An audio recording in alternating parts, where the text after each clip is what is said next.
Olá pessoal, tudo bem? Estamos começando aqui mais uma nova aula no canal Geografia Viva e nós vamos dar continuação ao tema globalização, tá? Quero que todos aí estejam bem, desejo que todos estejam bem e quem estiver assistindo essa aula aí, dá um like lá, dá um curtir no canal do YouTube lá, siga o canal do YouTube, ajude o professor aí a divulgar sempre novos assuntos aí, assuntos sobre geografia, essa disciplina maravilhosa aí que vai ajudar vocês a estudar de maneira remota, principalmente nesse momento de pandemia que estamos passando, e vai ajudar você também a estudar para o seu vestibular, né? Para o seu Enem e para aquilo que você precisar, concursos e etc, tá? Então vamos lá, pessoal. O que é a expansão das empresas multinacionais na globalização e por que ela ocorre, tá? Então, o que é esse movimento de expansão das empresas multinacionais, cada vez mais presente em lugares diferentes do nosso globo e por que ela ocorre? Então, vamos lá. Muitas delas abandonam seus países de origem ou simplesmente expandem suas atividades em direção aos mais diversos locais em busca de um maior mercado consumidor. Por exemplo, se eu pego uma empresa lá na Europa, lá uma empresa na França, né? A França não chega nem perto a população da França, por exemplo, com a população do Brasil. Então aqui, o que significa? Ele pode ter uma expansão da sua atividade econômica, vender para mais pessoas, né, o seu produto e aí fora outras vantagens econômicas que são decorrentes aí desse movimento de expansão das empresas multinacionais. Também tem a questão das leis ambientais, que geralmente em países subdesenvolvidos são mais amenas, né? As indústrias não precisam gastar tanto dinheiro aí com a parte ambiental. Tem a questão dos salários aqui, né? A nossa moeda, por ser menos valorizada, por exemplo, que nem nesse exemplo que eu dei, do que o euro, então vai gerar uma economia monstruosa, né, de salário, né? Então vai aumentar o lucro lá do dono dessa empresa, dentre outros fatores, tá? Olha lá, de isenção de impostos, de evitar tarifas alfandegárias, né? Por exemplo, o cara tem uma fábrica de carros lá na França, aí ele compra matéria-prima aqui do Brasil, aí tem todo o gasto, né, alfandegário e fora o gasto de transporte de levar matéria-prima daqui para lá. Para quê? Se ele pode fazer uma fábrica aqui e começar a construir carros aqui mesmo, né? Então vai diminuir muito o custo total dele lá, ele pode inclusive até abaixar o preço de venda da mercadoria, tá?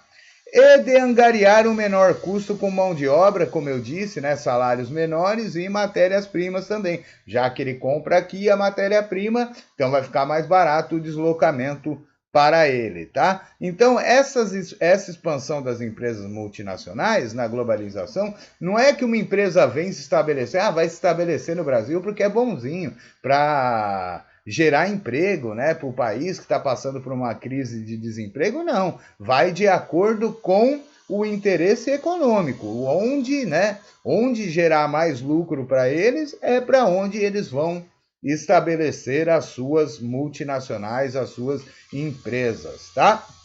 Continuando, olha aqui, ó. O professor pegou aqui um mapa, né, de uma multinacional brasileira, que é a JBS, né? A JBS aí que é do setor frigorífico, né? Então, olha só.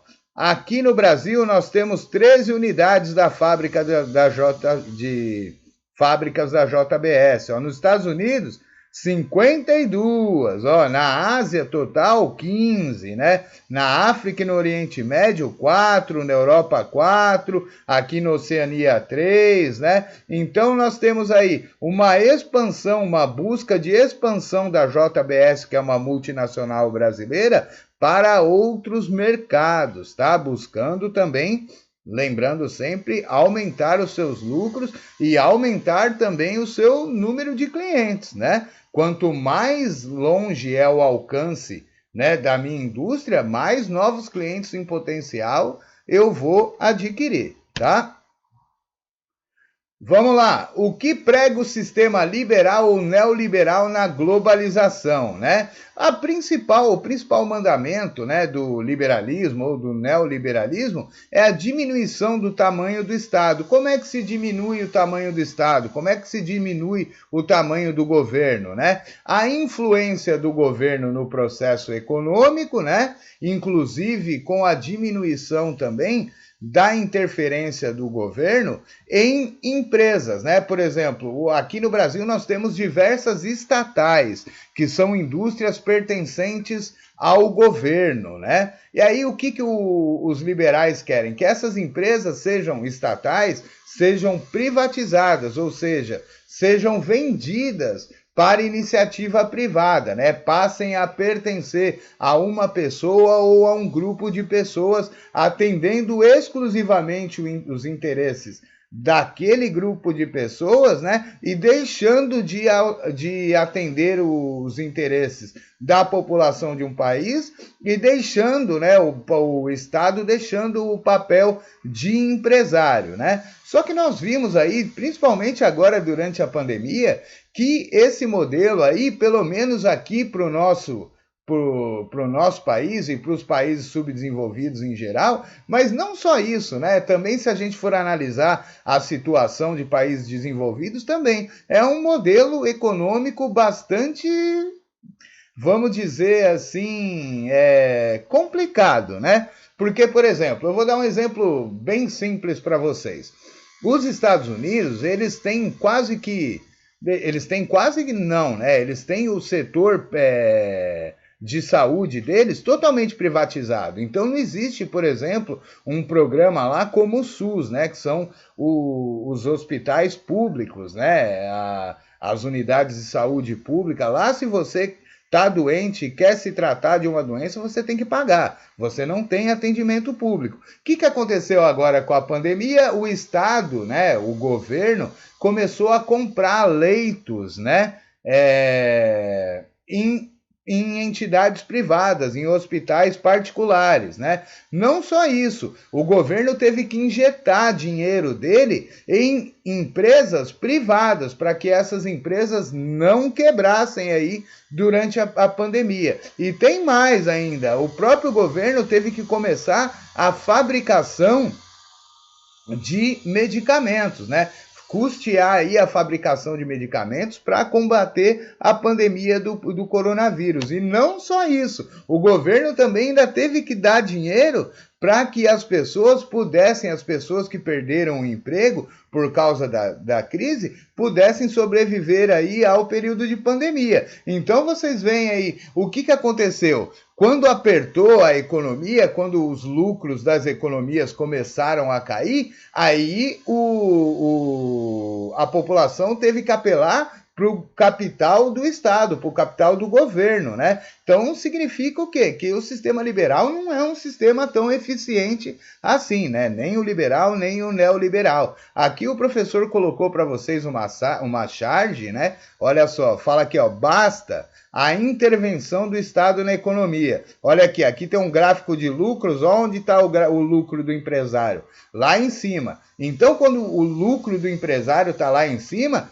ele não quer a intervenção do governo na economia, porque assim ele pode pagar o salário que ele quiser para os funcionários, ele pode passar por cima de direitos trabalhistas, ele pode passar por cima aí de legislação ambiental, ele pode adquirir através da privatização essas empresas do governo, né? Em contrapartida, nós temos aqui do outro lado, ó, basta a intervenção do Estado na economia. Ó. Quando o lucro está lá embaixo, que a economia está em crise, aí o que eles querem? Eles querem que o governo ajude com dinheiro essas empresas para que elas possam sobreviver. Então, né, no meu entendimento e no entendimento da geografia como disciplina, o sistema liberal não funciona, tá? Não é um sistema atraente, principalmente para nós, países subdesenvolvidos, tá?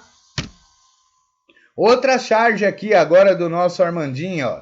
Querem privatizar porque está ruim ou está ruim porque querem privatizar? né? Aqui deixa uma aspas, né, sobre a questão do processo de privatização, né? Nós temos um governo agora, atualmente, que ele é a favor da privatização, né? Nós já tivemos governos anteriores também que privatizaram muitas estatais brasileiras, né? Inclusive multinacionais, tá?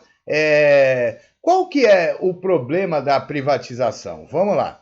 Vamos conversar um pouquinho sobre privatização aqui. Privatizar, então, é tornar uma empresa estatal em uma empresa privada, tá? O que os liberais alegam?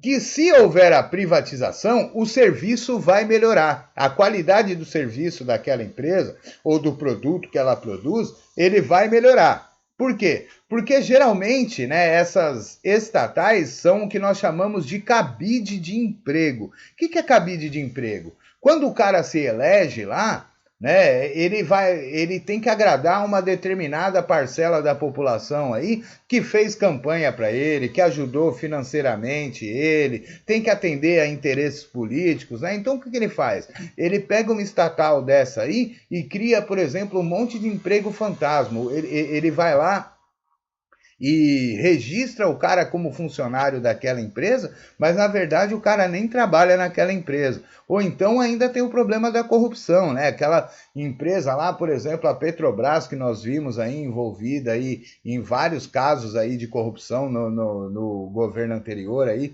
durante os anos do governo anterior aí, né? Eu não vou entrar aqui em méritos de governo, de partido, né, e nem nada, só estou posicionando vocês aí no tempo aí sobre privatização e sobre a nossa privatização e estatização aqui no Brasil, tá? Eu vou dar um exemplo, durante o governo Fernando Henrique Cardoso, nós tivemos a privatização de uma empresa, né, que é uma empresa muito importante, era uma empresa muito grande de mineração do Brasil, que chama Vale do Rio Doce, né? Hoje ela chama-se só Vale. Na ocasião da privatização da Vale do Rio Doce, né, o governo alegava que iria privatizar porque ela dava milhões e milhões de prejuízos aos cofres do governo brasileiro por mês, tá? O que aconteceu? A partir do momento que ela foi privatizada, um ano depois ela já figurava entre as 10 maiores indústrias do mundo, né? E aí, o que o Armandinho está querendo dizer aqui? Que querem privatizar porque está ruim, né? Querem privatizar porque o serviço ou o produto oferecido é ruim, ou eles querem ou está ruim porque eles querem privatizar, ou seja, ou há propositadamente, né, um movimento para que caia a qualidade do serviço dessas empresas para que elas possam ser privatizadas, dando, né, lucro unicamente às empresas que as obterão, e além de tudo, né, não é só essa questão, além de tudo também gera corrupção, né, gente? O valor que da Vale do Rio Doce, quando ela foi vendida, foi um valor ridículo, um valor irrisório para uma empresa do tamanho dela, né? Então, será que as forças do capital, as forças econômicas, as grandes multinacionais não forçam os governos a oferecerem um serviço ruim para que depois elas possam comprar essas empresas com um valor bem abaixo do mercado do que elas comprariam, né? Então é uma questão para a gente pensar, tá? Então por isso que tem aqui, ó, querem privatizar porque está ruim ou está ruim porque querem privatizar. Lembrando que quando a empresa é do governo, né? E todo lucro que é obtido por essa empresa, ele tem que ser revertido em benesses para a população. Geralmente não é isso que acontece, principalmente no nosso país. A gente pode ver o caso lá da Petrobras, lá que enriqueceu diversos políticos, enriqueceu diversos empresários, né, através da corrupção. Tá? Então é um caso bem complexo aí a questão de estatização e de privatização. Tá? Continuando, vamos lá. Como a globalização configura o espaço geográfico, né? Como é que ela modifica o espaço geográfico em geral? Ó, ela vai fazer o espaço geográfico se transformar em redes. Olha aqui algumas redes aqui. Aqui é um mapa que apresenta algum tipo de rede aqui, tá? Então vamos lá. Sejam elas de transporte, de comunicação, de cidades, de trocas comerciais ou de capitais especulativos. Elas formam-se por pontos fixos, sendo algumas mais preponderantes que outras, e pelos fluxos desenvolvidos entre esses diferentes pontos. Gente, é a mesma coisa que o professor falou lá na outra aula sobre globalização. Alguns lugares são desprivilegiados no processo de globalização. Olha só, e vai depender também da divisão internacional do trabalho de cada lugar aí, né? Lembrando que o professor já explicou para vocês o que é divisão internacional do trabalho em outra ocasião, em outra aula, né? Então, olhem só aqui, ó, o fluxo, por exemplo, né? O fluxo de globalização entre aqui a América do Norte e a Europa é muito maior, por exemplo, do que o fluxo da Europa em relação à América do Sul e em relação da América do Sul à América do Norte, tá? Mesma coisa aqui da África, ó, diminui ainda mais, ó. Então é menor, tá? Essa rede de globalização da África em relação à Europa, da África então em relação à América do Sul é quase que inexistente, ó, é bem pouquinho, tá? Então assim, esse espaço geográfico, né, ele exclui, né, de alguma forma, por causa do desenvolvimento econômico. Quanto menor o desenvolvimento econômico, menores serão esses fluxos globais, essas redes globais, né? E essas redes, elas são divididas de acordo com o interesse e de acordo com a divisão internacional do trabalho, né? Então vamos lá, ó. Ela pode ser uma rede de transporte, né? Geralmente aqui, ó, essas redes de países subdesenvolvidos para países desenvolvidos, elas são geralmente de transporte, né? Transporte de matéria-prima, de recursos naturais, de produtos agrícolas, né? Que nós chamamos de commodities também, tá? Então, assim, elas são bem fracas em relação, em relação de dinheiro, em relação econômica, a comparação de, por exemplo, esse fluxo aqui entre América do Norte e Europa, né? Esse fluxo aqui entre Oceania e Europa, tá? Que são lugares que têm uma maior capacidade de geração de riqueza, né? Riqueza que eu digo dinheiro, tá? Porque assim, a gente não pode falar que o Brasil é um país pobre, né? Ao contrário, o Brasil é um país rico. O que é ruim aqui no Brasil é a distribuição de renda, mas nós vamos chegar nisso aí mais para frente, tá? Então a globalização, ela configura o espaço geográfico de acordo com o fluxo de capital, de acordo com o dinheiro de quem tem mais, de quem tem menos, e a relação da divisão internacional do trabalho, do que tipo de produto é mandado de um lugar para o outro, tá? Redes geográficas, vamos lá. Espaço geográfico composto por um denso emaranhado de redes, como a gente viu lá, né? Por meio das quais ocorrem fluxos dos mais variados tipos.